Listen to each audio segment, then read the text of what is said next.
Has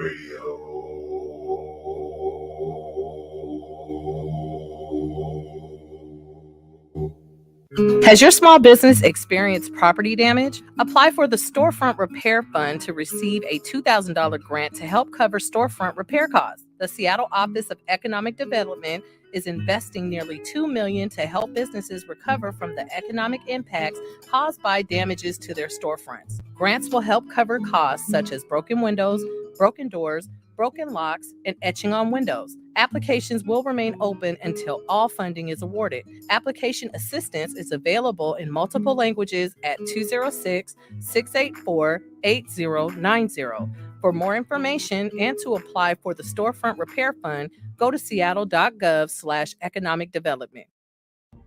What's on your heart? Are you exhausted at the lack of progress for people of color in business, politics, and life? This is Cindy Bright, the host of Heartbeat Radio. Each week, we explore this heart condition of the country that is affecting you and me.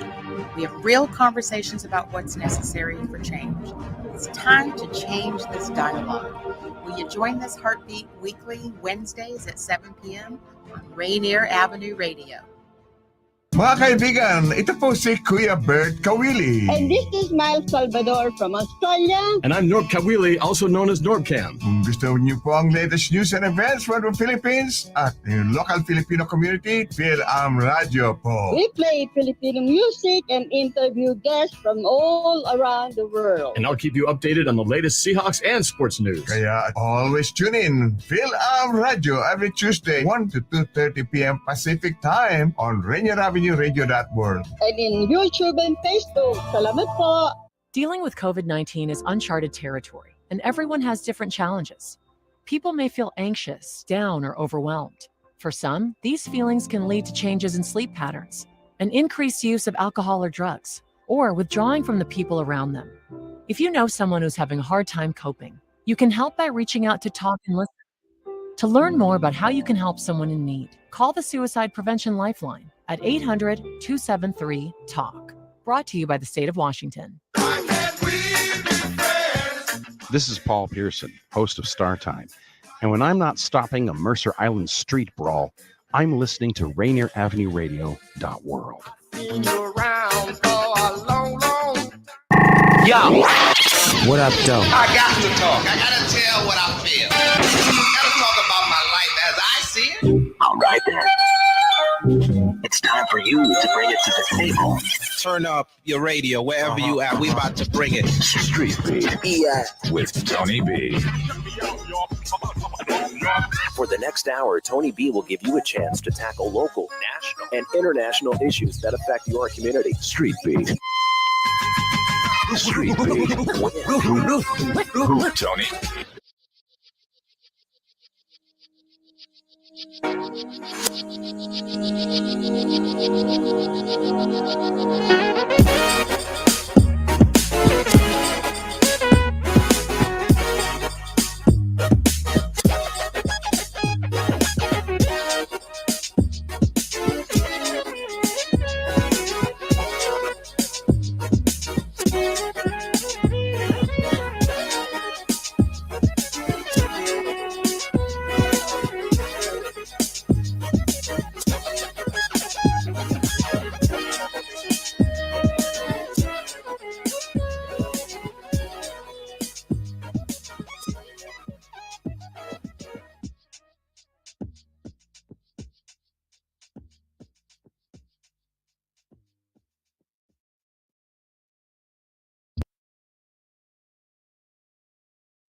Ray.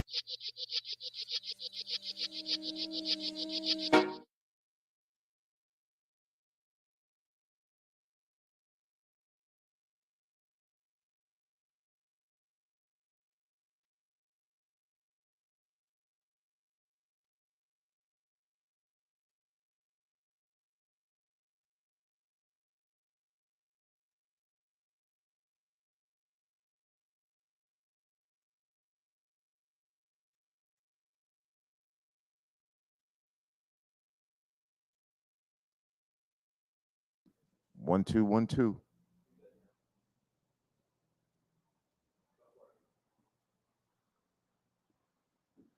All right, welcome to Street Beat. It's me, your host, Tony B. We're back again. We're going to be talking to someone from the Seattle Department of Transportation. Street Beat is Rainier Avenue Radio World's opportunity for you to be in touch with the beat of the city. In South Seattle, the beat of the city is traffic. And some of you may, be happy about the traffic changes that have been made. Some of you may be like, well, I didn't know about this. Well, you know what? I have someone here from SDOT, the Seattle Department of Transportation. My guest is Christine Alar, Senior Transportation Planner at the Seattle Department of Transportation, currently working within the Transit and Mobility Division, where her team focuses on strategies and investments to improve transit service within the city. I do read these wonky bios, but I much prefer to talk to folks and have them explain to me what it is that we'll do. So let's start with that, Christine. Before we get into SDOT and what SDOT is, and I'd like to get that explanation as well. Tell us a little bit about yourself. Well, I've been a planner at the city of Seattle for about 15 years. And prior to that, I worked in London, England for a couple of years doing bus priority measures. And then before that, I worked at Sound Transit for about 5 years during the kind of the startup phase of commuter rail. So I was part of that. So I've had quite a few years of experience here in the Puget Sound area and also in transit planning as a whole. Now, Seattle Department of Transportation, give us the 411. Do you guys remember 411? What that was? Give us the 411. You used to be able to dial 411 and find stuff out about SDOT, who you are, what you do, the role that you play. Obviously, it feels like we know what the Seattle Department of Transportation is about, but really share with us what you do. So the Seattle Department of Transportation really manages the right-of-way in the city of Seattle. So all of the streets, the sidewalks, the intersections, the traffic signals, traffic lights, all of that stuff is all DOT. And so when you're talking about things that are happening within the right-of-way, that's something that SDOT is going to be usually in charge of, or at least very closely monitoring and coordinating. That includes things like snow response, pothole filling, and lane striping, among many other things. Well, if you got more to say, No, I could go on for a long time what we do. Okay, so Rainier Avenue Radio, Rainier Avenue, that is our hyper focus. This is the community that we serve, even though we serve surrounding communities as well. And I like to say, if it happens in Rainier Avenue Radio, if it happens on Rainier Avenue, and it's not happening in your community yet, it will. Let's start with that. I think the most prominent thing that's happened among many things here is the bus lanes that were added. For some folks, they were surprised that this was taking place. Let's start with this. Why was that done? How long was this in the plannings? And what was the decision that said, hey, let's take this former highway, and reduce the traffic and make it more accessible for bus lanes? Sure. Well, first, I would like to point out that Route 7 is one of the buses that uses Rainier Avenue South, and that is actually the second highest ridership route in all of King County. So we have a very, very high volume of passengers and people using that bus to get just around the city. So it's a really big route that we want to make sure and provide the highest transit priority that we have. So speaking specifically to the bus lanes that are there, Rainier Avenue South has been, we've had a lot of studies on Rainier Avenue South, and there's been work going on for years and years. I mean, like I said, I've been at the city for about 15 years, and this was one of the first corridors that we worked on for transit improvement. So it's been studied for a long time, but specifically in the 2017 to 2020 2020 timeframe, there was a lot of effort put into engagement and outreach and communication with the community for bus lanes specifically. And this was in coordination with King County Metro, who was looking at opportunities of a rapid ride route on this line as well. And so that time period showed us a lot of people, were very interested in getting a more reliable bus service, in getting, a more dependable service, and, making sure their route was efficient and their ride was efficient. And we heard a lot of feedback from folks then. And then in 2020, as with many things, a lot of the projects just were shelved, during the pandemic, and we just didn't move forward with anything. And so the most recent installation of bus lanes really was an extension of that work that happened in 2020. And so those bus lanes went in July of 2022, and earlier, so in the spring of 2022, there was outreach, letting people know that this was happening.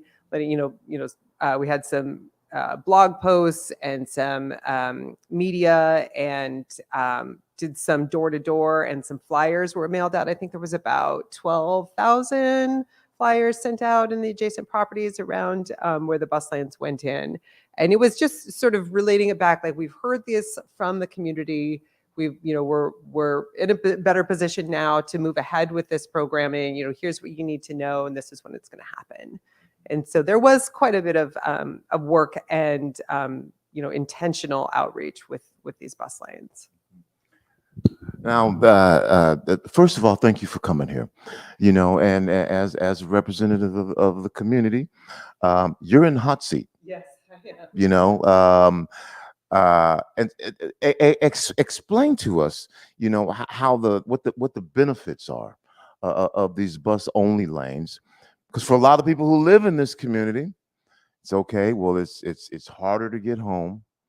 You have cars that are now taking roads that they didn't used to take, that go into what we would, call our neighborhood roads. And we know, again, that the 7 is a heavily used bus route.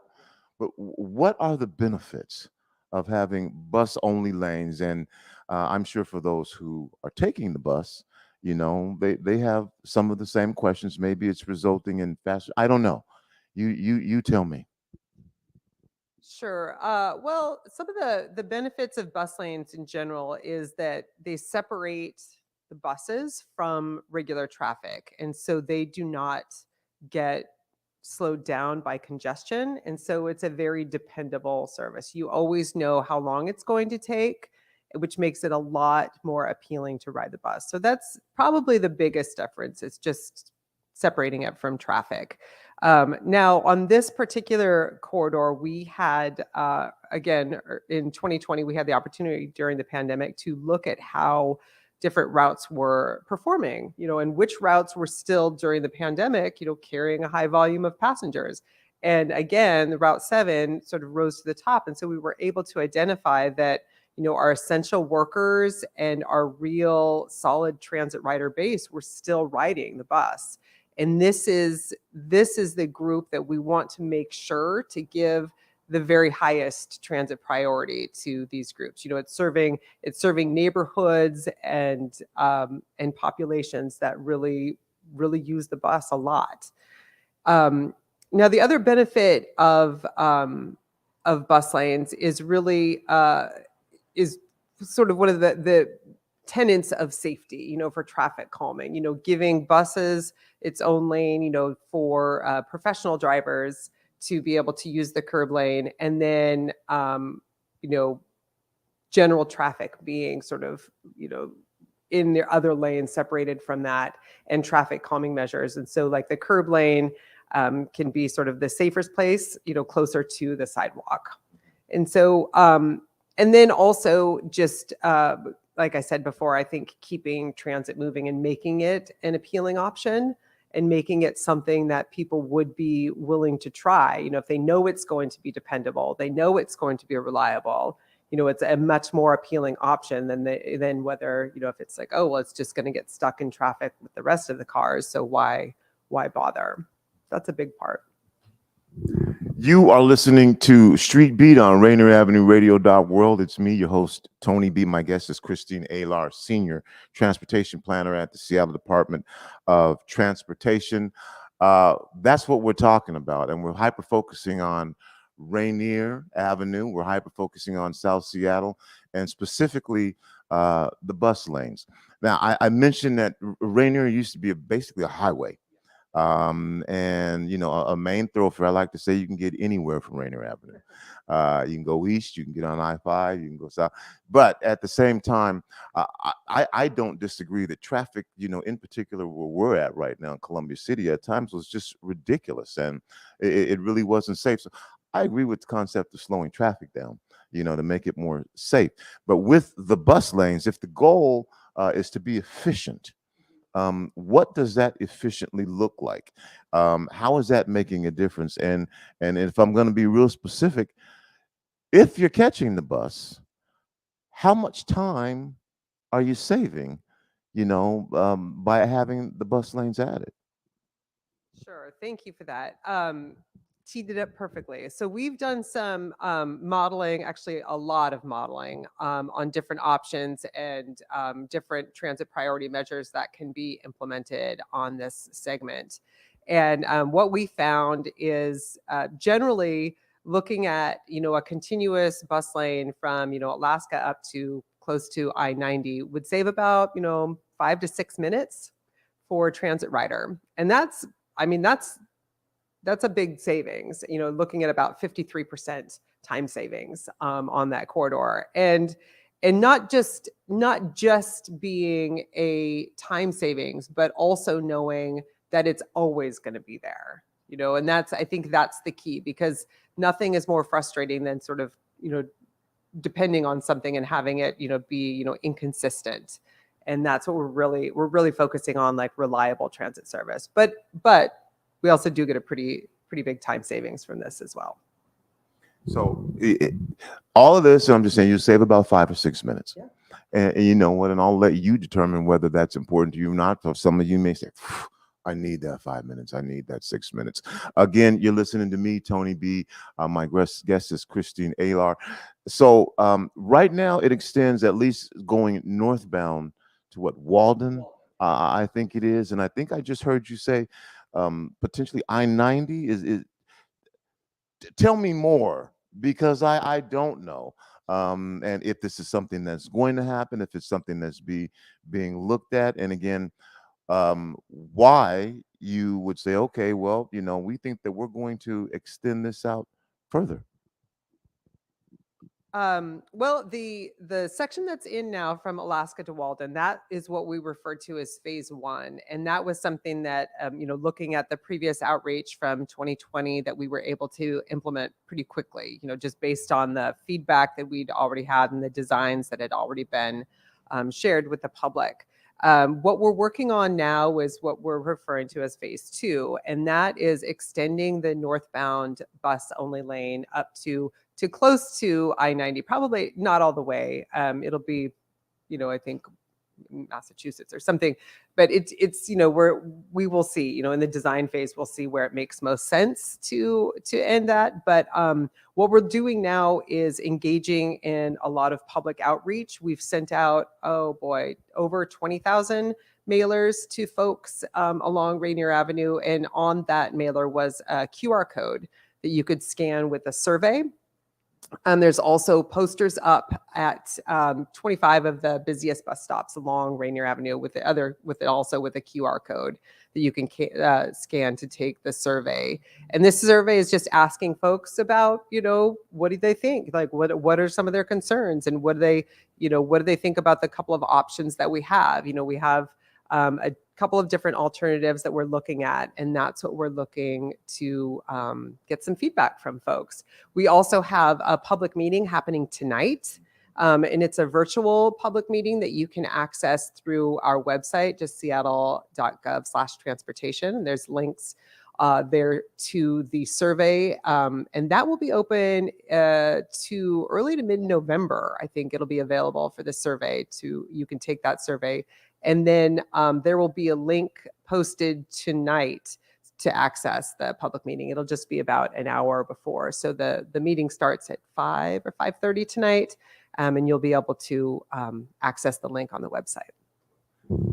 So there's a public meeting tonight. See how timely we are? There's a public meeting tonight, and you can take a survey.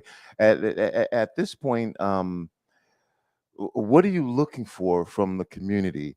Okay, there's a survey, there's a public meeting. For a lot of folks, they may say at this point, is this just lip service? Does what I say really matter? You've already made the decision to do what you're going to do. What is it that you're looking for in regards to feedback from the community, and what is the impact that can have? Sure. Well, we have two alternatives at this point, and what we're looking for is feedback on which one makes more sense. One essentially maintains the center turn lane, and another one takes out the center turn lane. And so which one makes more sense to people, which one they prefer, and also it's an opportunity to hear back from people about what their big concerns are.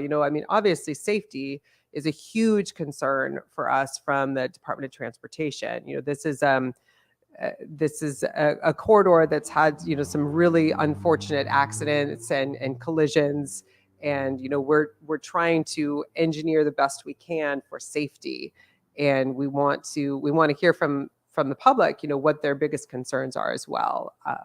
So that's what we're really looking for as far as feedback. Now, if you cannot attend the public meeting tonight, what other options do you have if you say, well, wait a minute, I want to give some feedback, I want to hear more about this, and maybe I want to hear from other members of our community? What other options are there? At our website, on the project information page, if you go to seattle.gov/transportation and just look for Rainier Avenue bus only lanes, you will find the project information there, and it'll have the two alternatives. It'll have some drawings of what the street would look like, and it'll have like detailed information about time savings and impacts, and you can find a lot of the information there. And then you can, if you feel like that, you can then submit an email. I think there's a link right on there to just submit a comment. But on that page, you can also, if you can't make the meeting tonight, go to the survey and fill out that survey. We've already had 900 or so folks fill out the survey, so it's a really great response so far, and hoping to get a lot more people interested, because that's what we're that's our purpose. We really want to hear the feedback. It's not something that we are set on doing and just going and ticking the box. I've been through many projects, and we change and we adjust them according to what we hear from folks. And there's just a lot of things to consider as far as this corridor. There's freight mobility, there's pedestrians, there's bicyclists, there's transit, and regular traffic. So trying to balance all of the needs is one of our goals. Now, is there something going on southbound that I should know about? You said there's a phase 2 to this project, or southbound has everything regarding bus lanes been done. I think it goes to Henderson. Is basically what I'm getting at. Is there something I should know that I don't know? Not southbound at this time. We found through modeling that the highest congestion time period was northbound in the morning.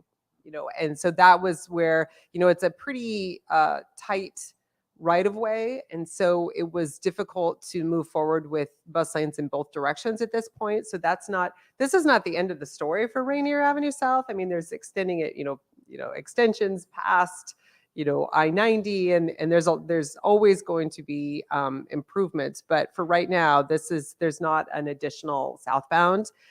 We did put a small segment in Bayview to MLK recently, also went in July, and that was that went in September, and that was something that had also like a separate level of outreach and coordination through the Transit Priority Corridors group. So that just went in September. So we live in, I'm sure, as you know, we live in a very diverse community, depending on where you get your information, anywhere from 70 to 100 different languages spoken and dialects here in South Seattle. We talked about getting public opinion and having folks participate. And you said that there was a survey, there was a public meeting. What type of outreach are you doing for folks where English is the second language? We broadcast in Fijian, in Tagalog, in Spanish, in Somali. I'm still leaving out some other languages, but yeah, for someone who may be saying, well, you know, this is good, English is not my first language, or someone mentioned it, have you accommodated for the various languages and dialects that are represented here so that everyone's voice can be heard? Yeah, we have on the website, we have, it's translated into, I think last I looked was about 10 different languages. And then there's links there for translation services. So if you are looking for more information, then there's information to be had through there. We've also had pop-ups at several like grocery stores and things like that, you know, to meet people where they are.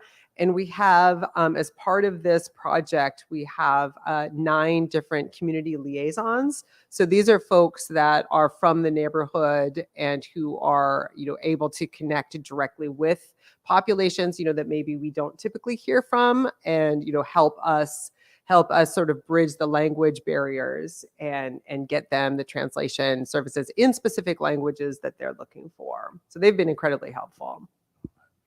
Again, you're listening to Rainier Avenue Radio.world. It's me, Tony B., your host of Street Beat, the beat of the city, bus lanes. And my guest, Christine Alar. What was that fancy title you have again? Seattle Transportation Planner. Well, thank you for joining me here and sharing this information with us. And I, of course, would like to give you an opportunity for final words that you'd like to share with our audience. Some of them are listening, some of them are watching and listening. Some folks are residents here, some folks working in this community, and that transportation that you're talking about is very important. Like I said, one of the benefits to me, and you all, you know, and I've heard some of the, you know, things, hey, it's slowed down.